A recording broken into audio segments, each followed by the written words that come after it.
tôm rán nha, tôm chiên xù. Đây, các bạn có thể thấy đây là món tôm chiên xù.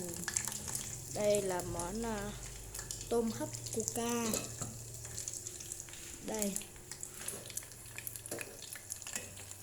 mình thì mình rán đầu tiên mình sẽ, đây con tôm đầu tiên mình sẽ bọc qua một lớp này, sau đó là mình sẽ cho lên chiên một lớp, sau đó là lại vớt ra bọc thêm một lớp nữa, lại vớt ra bọc một lớp nữa, là tổng cộng là 3 lớp bột.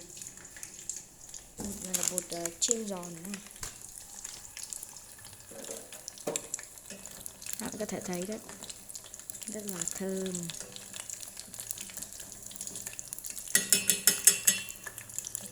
Đây là món tôm hấp Cuca thì nó đã sắp được rồi các bạn nhé, rất là thơm rồi.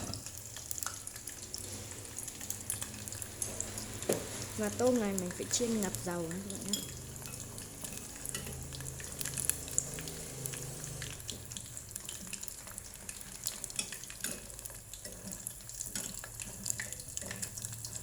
Rất ngon.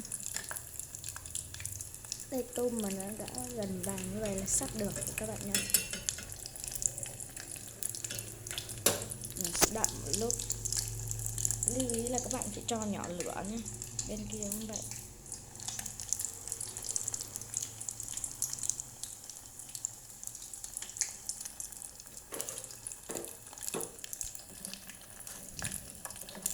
Đây tôm đã vàng như vậy là rất là được rồi nha các bạn nha. Bỏ ra đĩa. Theo mình sẽ, đây rất là ngon.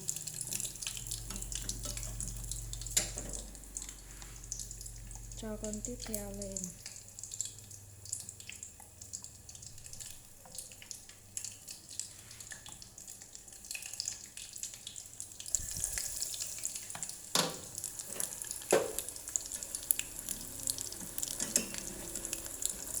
Vì chảo này là chảo của nồi này là nồi chống dính nên là nó sẽ không bị dính. Ví dụ dán vào nồi mà không chống dính ấy, nó sẽ bị dính vào chảo thì các bạn phải tẩm thêm mấy lớp bột.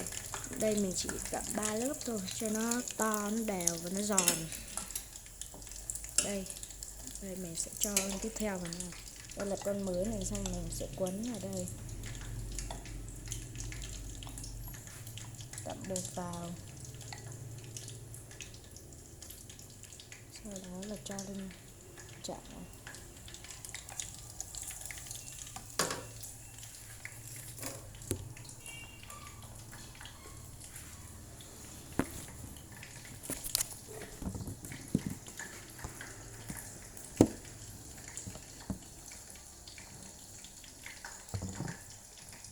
Rất là ngon.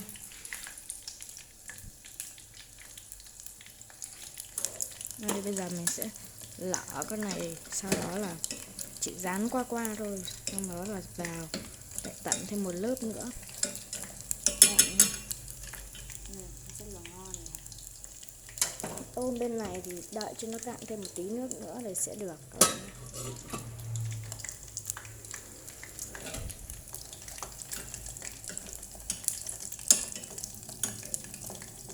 Rồi, khi tôm mà nó đã như vậy rồi thì mình sẽ nhúng lại vào lớp này. Đấy, quấn vào.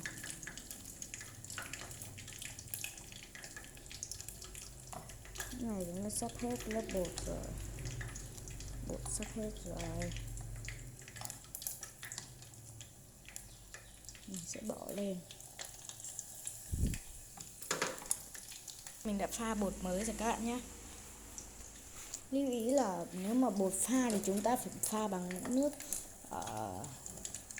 máy lọc nước nhé các bạn nhé. Không nên, hoặc là ở nước lọc, không nên pha bằng nước lã. Đây, tôm nó đã được như vậy rồi. Mình lại nhúng thêm một lớp nữa. Cứ thế 3 lớp này, 3 lớp các bạn này. Rất là ngon luôn.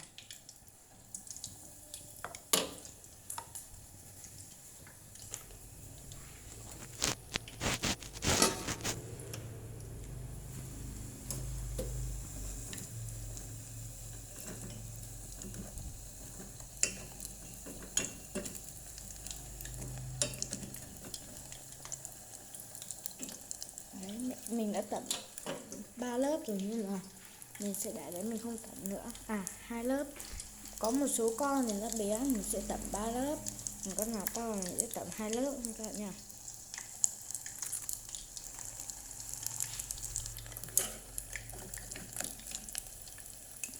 Con này đã được rồi nha.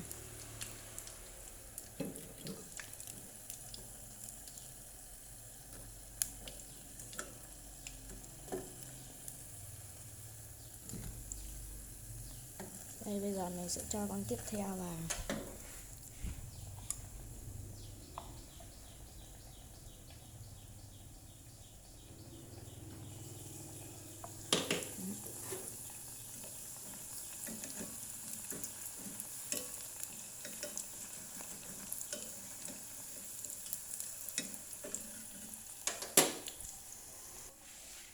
Đây, mình sẽ bỏ nốt 2 con này vào.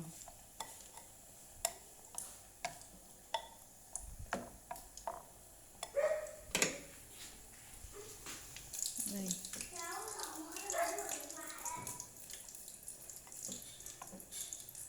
Mình sẽ cho con này lên. Đây đã bị vàng vàng, lau đi.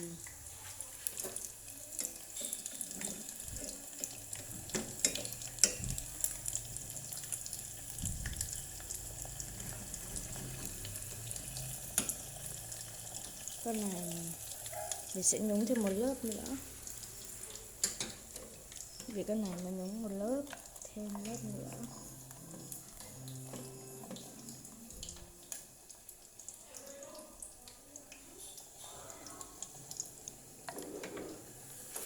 Đây, các bạn có thể thấy đấy.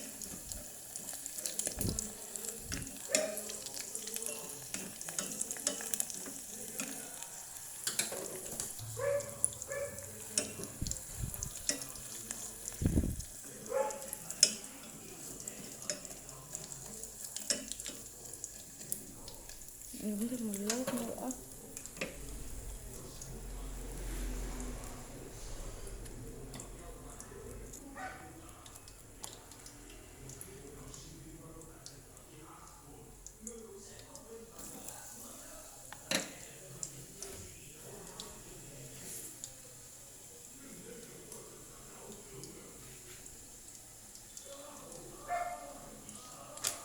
Đây.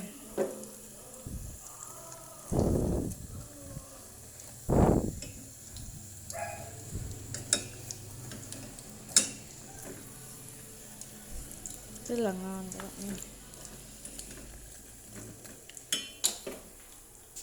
Và mình sẽ đi sắp cơm các bạn nha. 5 bát.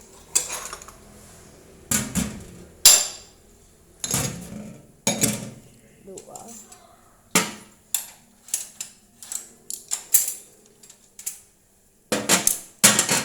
Thì đấy, và tí nữa lúc nào thôi bye các bạn nhá. Mình xin chào các bạn nhá.